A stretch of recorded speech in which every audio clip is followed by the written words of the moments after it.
Hello and welcome to today's video. This time I'm joined by my friend Tim again, and we're in his amazing pan archive, and today we're going to be looking at some of the bits and pieces, some of the bits apart from the books that he's amassed in his collection. So related memorabilia, merchandise, unusual items, bookmarks, that sort of thing. So I think you're going to find it fascinating. So sit back, relax, and let's get to it.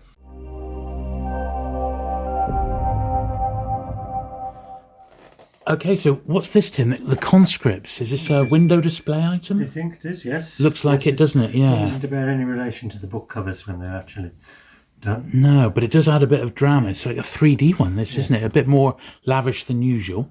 And when does this one date from? Is it 60s? Mid-60s, maybe? So those are the two original books that they tied into. But like you say, the shop display is no relation to the actual book artwork in the end. Yeah. Interesting. But nice to see some POS like that, because Yeah, I haven't got very much. No, well, nor have I, and it just doesn't seem to turn up, does it? But brilliant, thank you for that, Tim. Okay, so the Pan Book of Playing Cards. So what's the story behind this? Right, I was particularly pleased to be able to get the artwork for this by Glenn Stewart. Yeah, because it was first used in 1960 and it was still being used in 1991. Wow! So I think it probably holds the record for having the most editions of the most long-lasting of the artworks. Yeah. And on the back cover, you have a set of playing cards, which were these are the actual playing cards. Right. To go with that. Okay, I just bring those down here so we can see. Yep. So it took me a little while to find a set, but I ended up with two. Are they French, are they? No, oh, no. John Pickard, but British company, Yes. Right, so they're the, I see, the original cards. Slip in it. Yes. And those match the ones that are on the back of the book there. Brilliant. Well, what I did like was finding this edition, which looks like it has a hardback edition. Looks like a normal book. You start flicking through, and you come to that. And apparently, this was taken around by reps who gave it to customers, and it had 2 packs of cards inside it. The only thing is, it didn't come with the cards, and the cards I have, which are pan, do not fit in. I was hoping they would just pop in, but they're just too large. So if anybody out there has got some smaller pan, because it would have been 2 decks in there, Yes. Wow. What a nice item that is. It's a real nice promo. So once again, just given out by reps as a promo item, and it looks, by all intents and purposes, to be a proper book. But now this reminds me, and it's something I've never shown on the channel, so I'll dig this out when I get home, and I'll slip it in after this, is I've got something similar, which is a reps book, and that's got a cassette inside. So I'll slip that one in a little bit later on when I get this edited. But how fantastic. And like you say, it's a fantastic book that's been in print. It was in print for a long time, wasn't it? And so great to have the artwork. 1991. There may be later. Yeah, absolutely. And the artwork's brilliant. Really good to have all that. And is that a cover proof at the top? That's the printer's proof. Oh, the printer's proof as well. Yes. Fantastic. Really nice. It is basically everything, isn't it? Yes. Is it signed? Have you got a signed one? That would be your next test, Tim. I don't think he's with us anymore. No, poor Hubert. Brilliant. Oh, thank you for that. That's brilliant. So here's the book I was referring to. It's Platinum Logic by Tony Parsons. And on the face of it, it looks like a late 70s, early 80s typical pan book of the period. And this would have been given out by reps, because when you look inside, it literally has no printing inside. About a third of the way through, you can see they've cut the pages out and they put in an old cassette tape. So if we pull this out like so, they've dug the middle of the book out, and basically they say Pan are going to fill the pages of this book with one of the most unpopular novels of the 1980s, but a lot of people are going to like it and buy it. Listen why. And there we are. So I can't imagine it's very long, probably only about 15 minutes or something like that. Then it gives you a little bit about the book inside.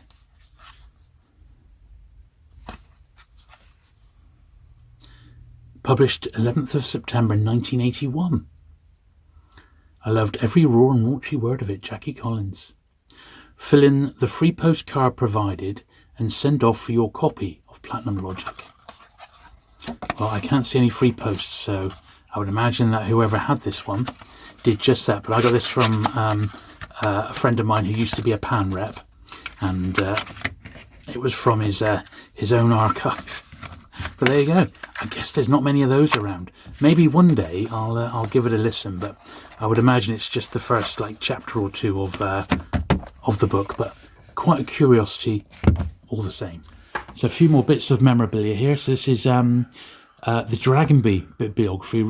Richard Williams was the chap. He did a few of these. I've got some Penguin ones, and this is the one I've got when I started. I see this is dated 94, and this is the original one that I used as my Bible before Tim's website came along. And this is an earlier version of the first edition. And then this is Tim's collection of the Pan record magazines. So these were Pan's promotional ones. Now, neither of us have got any of the earlier editions prior to number 6.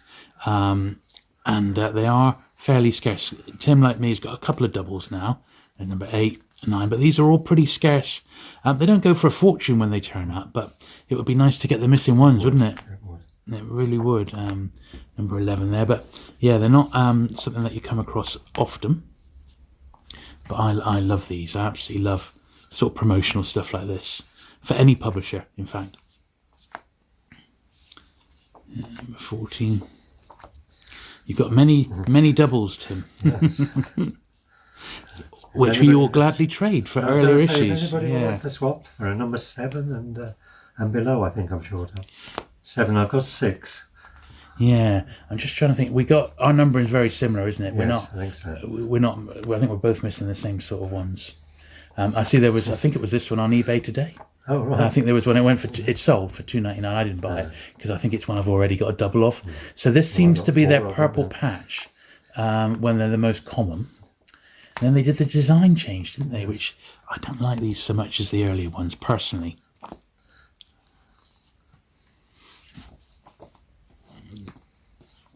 But they are great fun. These very similar to the Penguin one of the period, the Penguin classified list. I gave Pan Archives a copy of that particular one, right? Because they hadn't got any. They haven't got none at all. There. No, it's weird, isn't it? Yes, and crazy. They rely on us fans to keep them in business. I'm pretty sure I got these 24 and 25. I think. Sure, I have. Might be some of these later ones. I don't know if I've got these, Tim. 26, 29. I definitely haven't got number 30. So these are later ones. Yeah. Goes with the cards. And number 31. 32. Which we'll assume for the time being is the last one. I haven't. There's some of the later ones I don't think I've got there. So, yeah. They're cool. But yeah, these later ones are lovely. So the actual first mention, of course, of Casino Royale is in a Pan record before it even sees print. There's a little thing on saying that it's coming out. So that's the very first appearance of Casino Royale in Pan. Isn't one of those. Fantastic. So lovely to see that. Okay, so we've got some other bits and pieces that Tim has pulled out. Now this is would have been given to a bookshop, I guess, for like a campaign, and this one focuses on Her Majesty's Secret Service. So they've got the shop poster. There was a counter display, which is just gorgeous. The dump bin as well. How fantastic to get some of that, eh, Tim? Yes. It'd be lovely. Just that would be gorgeous. I'm just wondering, there's an order form on the back. If I fill it in now, would I have any luck? Would they honour it? Probably not after all this amount of time. Very nice piece there. That's lovely. Yes, where indeed. In the bin, probably. Yes. The bestsellers of literature. So this is some of John Rain's artwork, I'm guessing. He did most of them. There were a couple by another artist. An imposter. John. Yeah, 1967. Great series. Still very easy to find, I've noticed. They always turn up, don't they? A stock list. September. So September... let's see when this one's dated. Oh, it's a big one, isn't it? Yes. But these are what the reps would have taken around the shops. They would have done literally had this in front of their bookcases or bookshelves in the bookshop and ordered accordingly, I would have imagined. That's how I remember them doing it. But I see for the Ghost and Horror, it's a good way of dating it. It goes up to the 9th Pan Book of Horror Stories. So when did the 9th Pan Book of Horror Stories come out?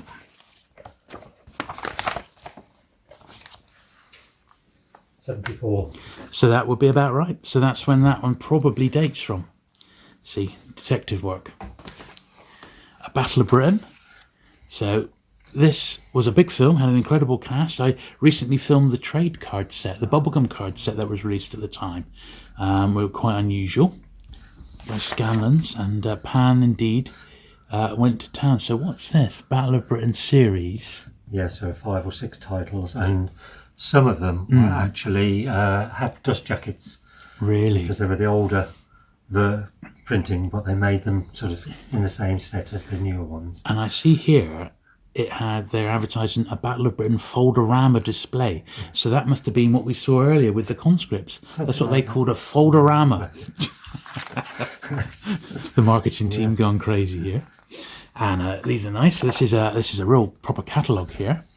So it mentions Piccolo. I'm guessing late 70s, early 80s. Could be. Oh, look. No, look at this, 72. That looks much later than that, doesn't it? Yeah, it's interesting. The colour test is, I've got one with still got the cards in it. Wow. And you choose your colours, and you're then analysed on your choice of colours. Oh, yeah, look at that. Display materials. Yes. You could get it as a triptych and a banner. Yes. Wow. Yes, where are they? Where have they gone? Yeah, where is all this POS? That's the big question, isn't it? There's some of the Piccolo stuff. Those two are the ones you filmed, aren't they? Ah, yes. There they are, the very same. Cut that bit in there. Yeah. Lovely. Now we've got a few little bookmarks here. So this is one of the bind your own, and they mention Pan books on the back. So it says when you finish reading this Pan book, so assumingly it would have been inside a Pan, you could then destroy it and put it into a bind your own cover. Yes. Which you get a lot on eBay saying a rare hardback version, and it's just you're looking for the BYO on the spine, and you think another one. So this was the 50 years of Pan bookmark, a promo bookmark. All right. These are Martlet Hoeniger, and these all mention Pan on the back. And they're all ever so slightly different. I noticed there was one on eBay at the moment. Someone's selling it for £5. And this was the in the folk medicine book, wasn't it? It was, yes. Folk medicine and arthritis. Yes. And they got different I have tried it, and yeah, it's not very nice. Okay, well you heard it here first, guys. I'm not sure if it's better to put up with the arthritis, to be honest. There's one of the original 70s horror bookmarks. I got this one actually myself. Mine has got some writing on, but it hasn't got the shop stamp on the back. Really nice, these, aren't they? They're lovely. Pan books for February. So when was this? An order form and stock list. It says 2-66, so we're guessing February 66 then. Might be a way of dating it. You don't often see these, do you, nowadays? The stock lists and that. I've got some for other publishers, but not many for Pan, only a real handful. A little compliment slip, that might have been in a review copy, possibly. Yes, it's one of it's got the early logo, so it's getting back to the 40s or the 50s. Absolutely. And this is another stock list. This is 56, I think, that one. 56, right. It says on the other side. Yeah, like May the 14th. 56. Look at that. A few good titles there. A little Heinlein there. Very nice. Once again, don't come across those very often. And the little card compliment slip. Love those. And then we got the sort of new Pan books. This is the 60s ones now. For December 67, the 2 Jungle books. Those are the English editions. There are different ones for the Canadian edition. Is that right? Because this tied in with the Disney film, didn't it? Yeah. These are really nice ones to have, aren't they? These are little booklets. The 2 slipcases for the British battles, yeah. Yes, got those, yeah. Yes. Yeah.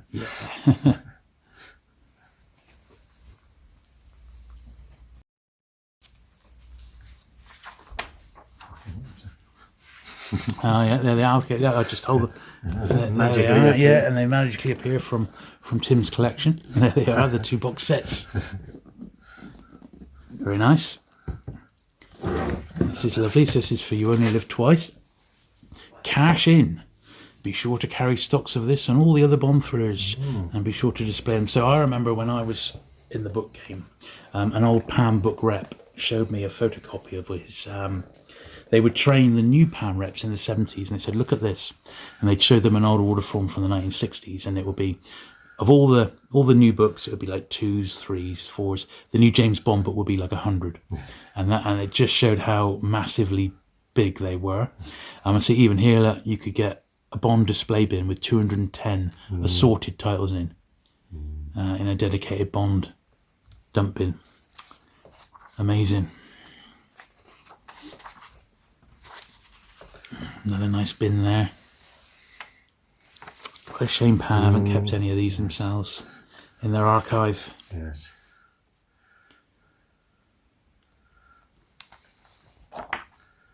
These are lovely. Yeah, very nice. Don't think I've got any in this format, Tim, myself. So it's lovely to see them. Christie there, yes. Yeah. The later photo jacket ones. Yes.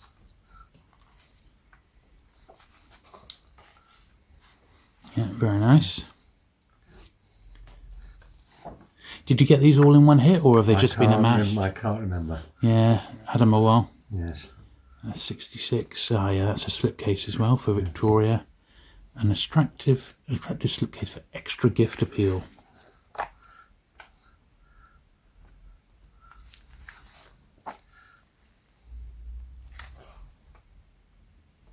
Book of Bond there.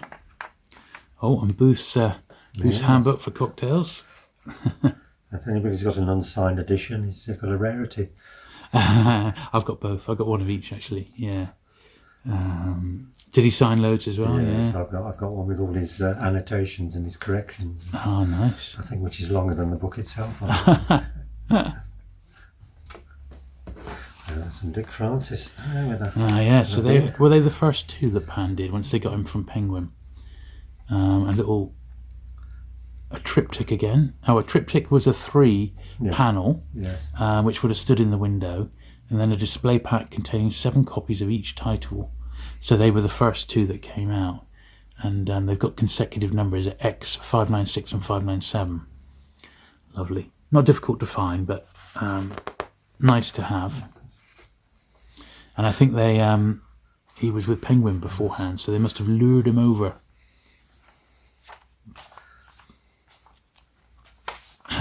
His name is John Burke. Yes. God, blimey. It's amazing how many titles he wrote. Yeah. Yes. He was the tie-in man, wasn't he? Yeah. You'd call him. Yes. He got 2 of this one. a double of 1967. That's fantastic. So, a Francis Chichester.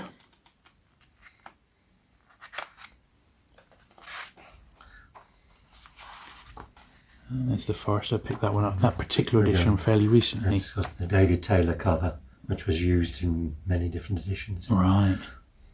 And then that special display material that you could order. So a Pam Books on sale here, circular sticker. Lost Empire's 3D stage show card. Salt is Leaving show card. Cheers streamer. Wow, Angelique show card. Till Death Us Do Part banner. God. It must be out there, you know. Yes. The odd bit and piece, you know. Who's got it? Don't know. Maybe it's just someone who doesn't know what's what. I mean, that's really nice, isn't it? Yes. But would anyone have bothered to keep it? I don't know. It would just. The thing is with this stuff, it takes up so much room. That's the thing. It really is a beast in that respect. Even if you flat pack it, it's still big bits of stuff to have. And that's why I think it probably not so much of it has survived. And you got a couple more. Oh, that's the Dick Francis one again. And then yeah, triptych again and a banner. Yes, that would be nice. Yeah. And then look, a little poke out there, the best of hair, which would have gone in the side of the books there. That's nice, isn't it? Yes. Yeah. The Bond one was Sean Connery, wasn't it? Poking with the rocket. Yes. Fantastic stuff. Yeah. Brilliant. This is hair month. Well, apparently. Oh, fantastic to see. Absolutely fantastic. So there we go. So thank you for looking through all that stuff today, Tim. It was brilliant for you to dig it all out for us. And I know it's dotted all around across your collection, but thank you for sharing it with us today. Pleasure. And there you go. So if you have enjoyed this another look through Tim's amazing collection and the rarities, do please give the video a thumbs up. Do please hit that subscribe button if you've not already for regular vintage paperback content. And I shall look forward to seeing you again very soon. Bye.